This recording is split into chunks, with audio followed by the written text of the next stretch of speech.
Hello everyone, this is Gruesome Herzog, Season 12, Episode 18. The movie we're going to talk about today is called The Requin in 2022. Here's the storyline. A couple on a romantic getaway find themselves stranded at sea when a tropical storm sweeps away their villa. In order to survive, they are focused to fight the elements while sharks circle below. Directed by Le-Van Kiet. Written by Le-Van Kiet. Here's the cast. Alicia Silverstone as Jaelyn. James Tupper as Kyle. Deidre O'Connell as Anne. Danny Chung as Fisherman. Jennifer Mudge as Lizzie. And Kai May as a tour guide. On my last review of a shark film, Great White, I said, shark films are a dime a dozen.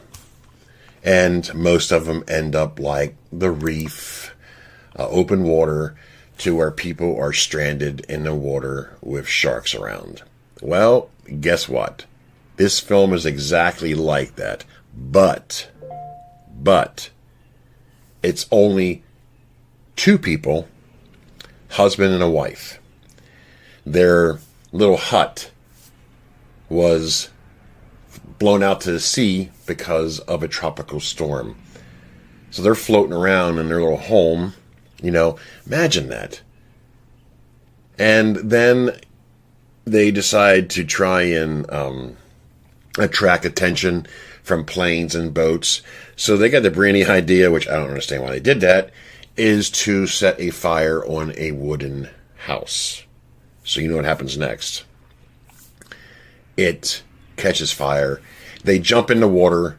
In the meantime, her husband got hurt where he's bleeding. Now, you know what happens when you bleed in water with sharks around, right? That's the myth, okay?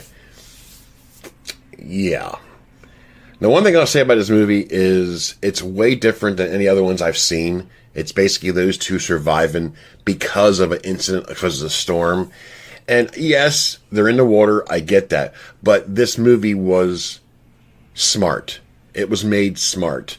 It was made clever. It wasn't like idiots in a boat doing stupid shit and dying. This was more about them trying to survive, in the water. But then the sharks is the after effect of this movie, which I thought was unique. Now, there's what's the man, the husband.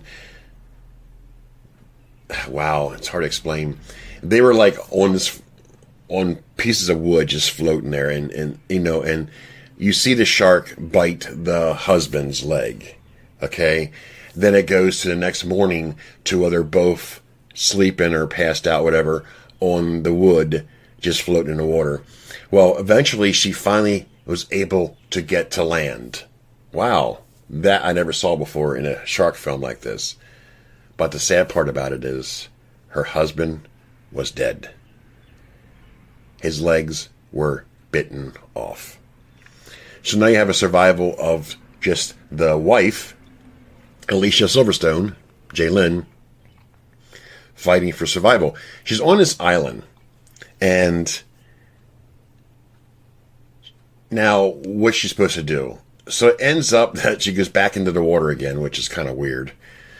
And then this fisherman, Danny Chung is his name, the actor's name, basically is floating in a little raft, and she's in his raft with him. Well, then he decides to get down in the water to get something, and then he gets killed by the shark. So again, she's by herself. It's a pretty good film. It's a well shot, very well. The storyline was different than the shark movies I've watched. So I give this movie a break, because it's not your typical, idiot characters that one by one they pick off. This was more about those two going through family marriage issues and trying to have a vacation, and then shit hits the fan. It's a really well put together film. Great job by Alicia Silverstone, and James Tupper as Kyle, her husband, did a great job. So there you go, folks. Definitely check it out. This is Gruesome Herzog. I give this film A 7 out of 10. It's well deserving of a watch. It's a cool storyline. That's all I gotta say. This is Gruesome Herzog, and I'm out of here.